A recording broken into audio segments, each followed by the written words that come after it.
اعوذ باللہ من الشیطان الرجیم، بسم اللہ الرحمن الرحیم۔ بہت سارے لوگوں کے ذہن میں یہ سوال آتا ہے کہ حضرت عیسیٰ علیہ السلام نے صرف 3 سال تبلیغ، لیکن اس کے باوجود عیسائیت بہت تیزی کے ساتھ پھیلی۔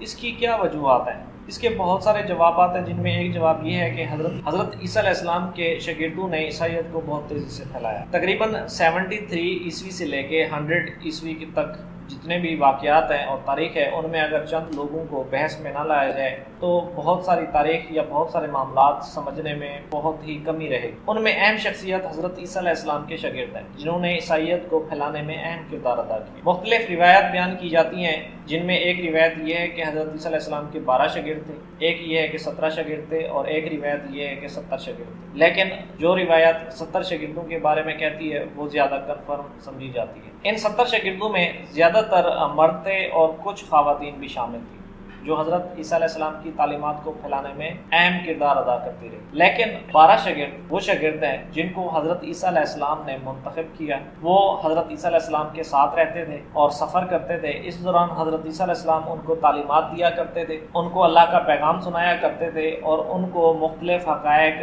مثالوں کی صورت میں، جن کو ہم تماثیل یا پیرابلز بھی کہتے ہیں، ان کی صورت میں بیان کرتے تھے۔ حضرت عیسیٰ علیہ السلام کے شاگرد حضرت عیسیٰ علیہ السلام کی تعلیمات کو اقوال کی صورت میں یا تماثیل کی صورت میں یا پیرابلز کی صورت میں ذہن نشین کرتے تھے اور ان کو اگلوں تک پہنچاتے تھے اور لکھنے کا کام بھی کرتے تھے۔ حضرت عیسیٰ علیہ السلام کے بعد حضرت عیسیٰ علیہ السلام کے شاگردوں نے اپنے آپ کو ایک مرکز کے گرد اکٹھا کرنے کی کوشش کی۔ آخر کار تقریباً 48 عیسوی کے دوران انہوں نے ایک مرکز بنایا یروشلم میں، یروشلم کانفرنس منعقد کی اور ایک چرچ کا انعقاد کیا۔ وہاں سے تبلیغ کا سلسلہ شروع ہوا اور مختلف شاگرد مختلف علاقوں میں پھیل گئے۔ حضرت عیسیٰ علیہ السلام کے ان 12 شاگردوں میں سے زیادہ تر کا تعلق اس علاقے سے ہے جہاں سے حضرت عیسیٰ علیہ السلام کا تعلق ہے، جہاں پہ حضرت عیسیٰ علیہ السلام کا بچپن اور جوانی گزری، یعنی کہ گلیلی اور کیپرناؤم کا علاقہ۔ حضرت عیسیٰ علیہ السلام کے 12 شاگردوں میں زیادہ تر کا تعلق گلیلی سے ہے، اور 3 شاگرد ایسے ہیں جنہوں نے گوسپل لکھی۔ حضرت عیسیٰ علیہ السلام کے صرف 3 شاگرد ایسے ہیں جن کا تعلق گلیلی سے نہیں تھا یا جن کی پیدائش گلیلی سے نہیں تھی۔ حضرت عیسیٰ علیہ السلام کا صرف ایک شاگرد ایسا ہے جن کو طبعی موت نصیب ہوئی، اس کے علاوہ باقی جتنے بھی ہیں ان سب کو شہادت نصیب ہوئی۔ پیٹر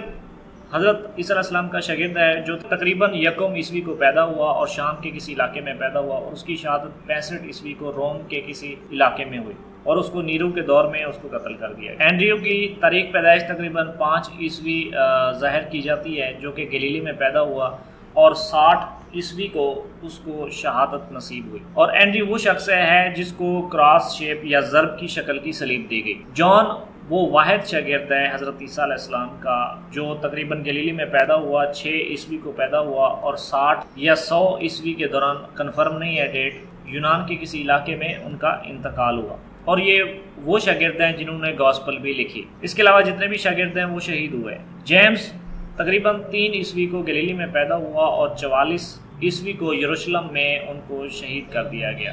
ہیرودس کے سپاہیوں نے ان کو شہید کیا۔ فلپ تقریباً 6 عیسوی کو گلیلی میں پیدا ہوا اور تقریباً 100 عیسوی کے دوران یا اس کے لگ بھگ ترکی کے علاقے میں، جو کہ روم کے ماتحت تھا، وہاں پر ان کو قتل کر دیا گیا۔ بارتھولومیو کی تاریخ پیدائش کے حوالے سے نہیں کنفرم، لیکن یہ بتایا جاتا ہے کہ 80 عیسوی کے دوران ترکی کے علاقے میں یا روم کے علاقے میں ان کو شہید کیا گیا۔ بعض یہ بھی کہا جاتا ہے کہ پرشیا کے علاقے میں ان کو شہید کیا گیا۔ اور یہ وہ ہیں جنہوں نے گوسپل لکھی، دوسری گوسپل لکھی۔ میتھیو تقریباً 1 عیسوی کو یا حضرت عیسیٰ علیہ السلام کی تاریخ پیدائش کے قریب ان کی تاریخ پیدائش ہے، وہ بھی گلیلی میں پیدا ہوئے، اور انہوں نے پرشیا میں، آرمینیا میں اور دیگر علاقوں میں تبلیغ کی، اور ان کو تقریباً 100 یا 70 عیسوی کے دوران ان کو شہادت نصیب ہوئی، اور ان کے بارے میں یہ کہا جاتا ہے کہ پرشیا کے کسی علاقے میں ان کو شہادت نصیب ہوئی۔ گوسپل لکھی جو آج تک بھی ایک مقدس کتاب کا درجہ رکھتی ہے۔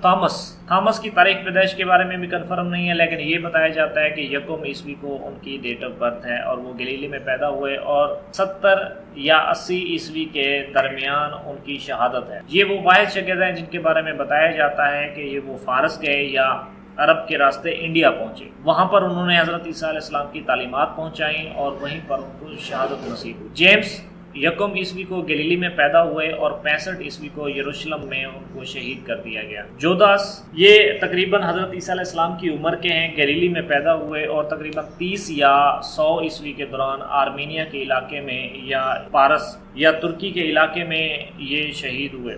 مختلف کہانیاں بیان کی جاتی ہیں جوداس کے بارے میں کہ یہ وہ شخص ہے جس نے حضرت عیسیٰ علیہ السلام کو پکڑوایا تھا، اور یہ وہ شخص ہے جس نے خودکشی کی تھی، یا مختلف کہانیاں بیان کی جاتی ہیں کہ ایک شاگرد نے ایسا کیا تھا۔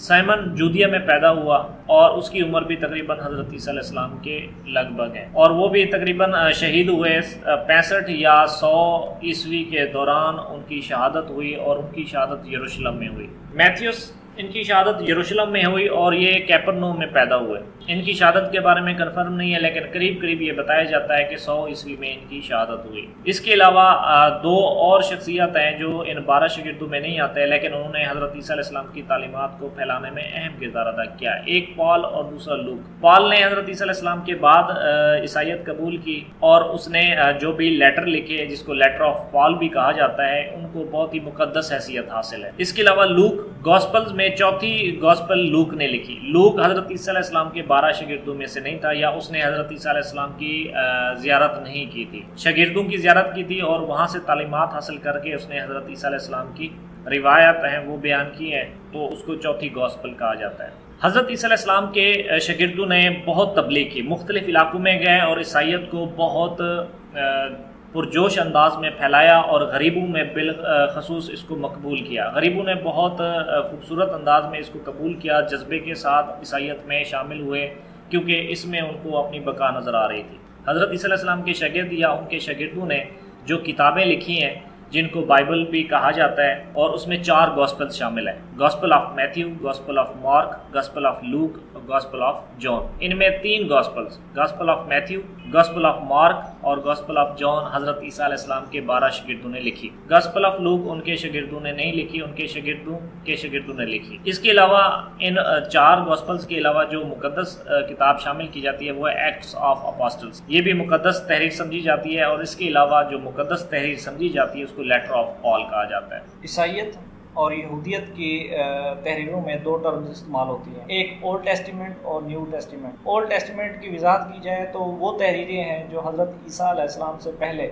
بنی اسرائیل میں موجود تھی، جن میں مختلف انبیاء کے صحائف اور دیگر مذہبی کتب شامل تھی، جن میں مختلف پیشین گوئیاں بتائی جاتی تھی، تعلیمات دی جاتی تھیں، اور تاریخی قصے بھی اس میں موجود۔ حضرت عیسیٰ علیہ السلام کی تبلیغ کے بعد یا ان کے ظہور کے بعد جتنی بھی نئی تحریریں بنی اسرائیل میں سامنے آئی ہیں، جس میں بائبل بھی شامل ہے، جس میں کہانیاں بیان کی جاتی تھی، جس میں پچھلی قصے اور کہانیاں اور پیشین گوئیوں کی تصدیق اور تردید جاتی تھی یا نئے سرے سے لکھا جاتا تھا، ان کو نیو ٹیسٹیمنٹ کہا جاتا ہے۔